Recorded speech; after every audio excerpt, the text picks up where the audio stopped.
Did you see that young lady put up thumbs up, meaning she's agreeing, right? She's agreeing with him. Okay. The thumbnail says meet the toxics. Okay. I'm going to point out who the toxics are for you. So if you see these people, not them in particular, but people with their type of mindset, they're actually the toxic one in the Nigerian communities. Okay. Let's keep going.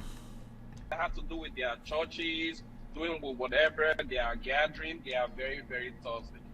They claim to go to all the churches and everything. Trust me, they will look for one way or the other to come into your marriage and break your marriage so that they... People on the outside of your marriage, yes, they're in your community. They will look for a way to come into your marriage and destroy it, including the churches. I go to a Nigerian church.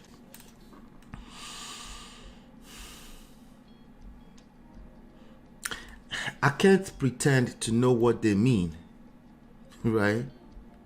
But I can't pretend to not know what he means, but it's off. Hey Barbie, Flygerian, good to see you. But it's still off. Let's keep going. Can actually have the opportunity to mock you and laugh at you. Most especially the ones that call themselves pastors. I don't want to be naming names. Here in California or here in Fresno where I live, I can actually name names. He said most especially those that call themselves pastors. He doesn't want to name names. I'm going to guess that this gentleman, I'm just guessing, I will bet my monthly livelihood on it. He lost his marriage. A pastor was involved in trying to help them. It didn't work out. He felt like the pastor was taking sides. Shout out to all the people that feel like, oh, it's not always that people went through some painful. It's always.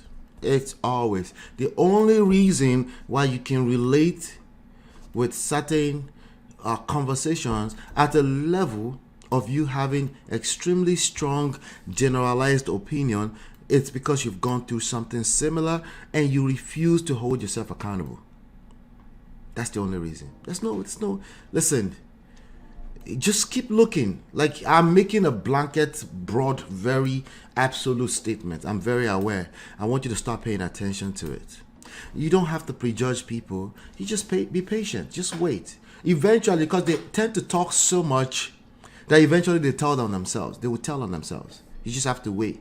Use it as your own practice of patience. They will eventually tell on themselves. Okay? Let's keep going. That's an hasty generalization. No one can destroy your marriage but you. That's it. You and your spouse together. Joint forces, right?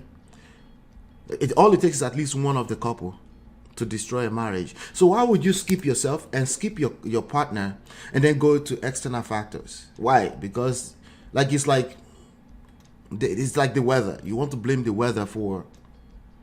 These are environmental factors. They're going to be there. It's your responsibility to learn how to navigate environmental factors. That's your responsibility. And if it takes you out, it's so, like, let's say there's some kind of thunder that took you out. It does happen. But usually that's not the case. But you can't skip yourself and skip your partner and then go to his default of Nigerian pastors and Nigerian churches or their communities. So we're just going to conclude. Let me make sure I isolate myself from these communities because they're toxic. Can you hear a toxic person talking? Listen to toxic people when they're talking, okay? I just have to pull over real quick because I was driving. I can actually... This topic was too strong for him. He had to pull over because he must donate his own. You think, oh no, he's just seeing some other people and he's empathizing. No, it's his personal experience, but he's not telling us he's capping big time. Name names. Keep your family out of the Nigerian community if you want to have peace with your marriage. See advice. Keep your family out of Nigerian community if you want to have peace in your own marriage. They often want to advise the whole world too. They can't wait to save the whole world. It's a struggle. Do me a favor. I beg. As you're coming in, shout out to you. It's an emergency meeting. Hit that like button, share and subscribe. Share and subscribe. Let's keep going. They are very, very dangerous. They can ruin your marriage. I always say this to everybody. If you just migrate to anywhere, keep your family to yourself 100%. You taking your business to other people outside, telling your friend, or sometimes your closest friend can be the most dangerous person to you. They will give you advice in order for them to have the opportunity to laugh at you or mock you. In order to have the opportunity to laugh at you and mock you. There are certain types of people, they're always looking over their shoulder. They always feel like something is out to get them. Someone is out to get them, not something. So I will add on to it that yes, something is always out to get you. Something is always out to destroy everything you've cooked, everything you're building. Something is always not necessarily someone. Sometimes it's someone, but let's start with something. And then after we leave something, we have to go to yourself. Sometimes it's the way you move, your own mindset that is out to destroy your joy. Just the way you think, which is the whole point of renewal of your mind, because your mind is your mind is much more powerful than all of these different external factors. Your mind is much more powerful if you're not careful. And I can hear this gentleman's mind as he's talking. Everything else but self, but your partner, but your mind is responsible for destroying your marriage. People just don't join this conversation unless they've had certain type of experience. Stop the cap. People don't join this conversation. They've had certain types of experiences. It is what it is. I need to keep calling it out. Let's stop the cap. Stop the cap. Hey, Natu, it is emergency meeting. If I don't talk about this right now, something else will come. I felt like it was important. Okay? Let's keep going. I want to rewind a little bit. He said something that I felt like I needed to address. Sometimes your closest friend can be the most dangerous person to you. Before we get to your closest friend, we have to talk about yourself. Sometimes you're the most dangerous person for yourself. So if you say your closest friend is a dangerous person, yes, it's possible, yes. However, that's not the leverage point. The leverage point is to first of all assess self. The first stopping point when it comes to emotional intelligence is self. Self-intelligence, your own mind, how your own emotions work. If you can't do that, you can't, there's no way. You can't get to the next step, which is how other people's emotions work, like paying attention to that. If you don't even realize first that I'm an emotional being myself, you can forget about it. It's not going to happen. Right? They will give you advice in order for them to have the opportunity to laugh at you. They will advise you so they can destroy you. That's what he's saying. While this could be true in many cases, this is not the angle you want to be looking at things from. It's not. You're basically handing over the power to these people, imaginary people. Mock you. That's what they do. In order to mock you. Here in California, not just only in California, even in places like Texas and all of them. Is what in Houston. Is what Competition Olympics, victim Olympics. She said it's worse in Houston. He said California. Right? Now they've given me name on Obodo fam. They said I'm generalizations prefect. I take it. I accept the honor. Thank you. Okay. She said it's worst in Houston. I bet somebody is gonna come from Brooklyn and say, no, it's worst in Brooklyn. No, it's worst. I bet the African American will say, oh, y'all don't know what we're going through. No, it's worse with us. You don't want none of our communities in your business because they will destroy your marriage. in Houston, not just That's California. exactly what it is. They are Exactly. very, very toxic. They don't have any other thing because all their life is competition. The life they live is competition so that they can have the opportunity to mock you.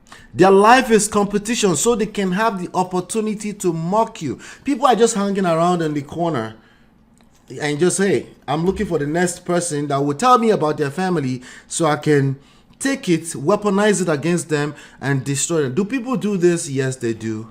Is this the reason why your marriage was destroyed? No, it is not. That's the point I'm making. No, it is not. Okay? And we're going to assess that properly today. Shout out to you, Yvette. I see you, Yvette. Good to see you. Natu. How now? Good morning, Ola. I hears the broadcast watching the video yesterday. A few folks called in with this matter. I got caught up in the callers' generalizations. It was wow. All of you will become generalization prefects. You'll be detecting it by the time we're done with this project, which is probably never. This project called Men of Prestige. Okay? Okay? Dapo says, you really need to experience some things before you will understand. You're confirming my point. It's people with a certain types of experience that speak like this. They only speak from their own lens. And basically their mind is now... Their mind is, what's the word? Crippled. They can't think outside. They can't think objectively. They can only think from the lens of their experiences. And that's a problem because that will help them keep sabotaging a chance ever. That's a problem, right? The whole world is not just your lens. You have to. That's the whole point of healing, proper healing, wholesome healing, so that you're able to see the world a little bit beyond your lenses again.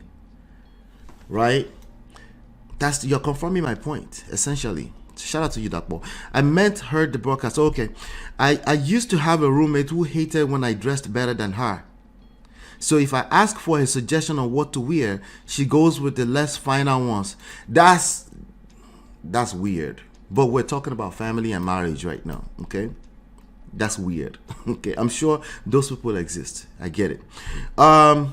So I stopped asking her and showed up in what I feel comfortable in. One time, she said to wear the other one, and I said, nope, suggestions not accepted. I need to know what frame of reference you were measuring what she determined from. Because if you didn't need her to tell you, why are you asking her for her opinion? If you didn't need her, why did you need her to tell you her opinion in the first place? And how were you able to measure that what she's giving you is just so she can look better than you, whatever you said?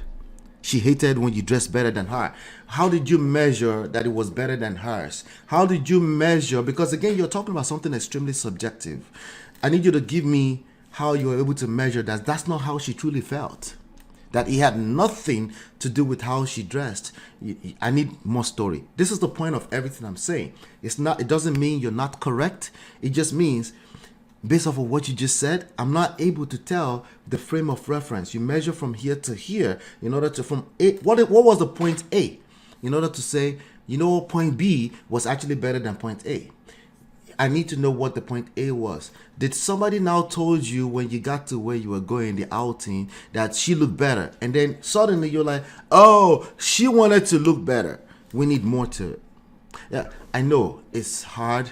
It's multiple layers to it, but that's the point we're making. Now, instead of worrying about all of those different layers, self, you got to look back in. You got to look back in. Right? And just looking back in and renewing your mind will take over a lot of your energy anyway. I'm so glad I'm doing this. I had a little bit of itchy throat this morning. I feel like it's clearing up. Maybe I'm supposed to do this session.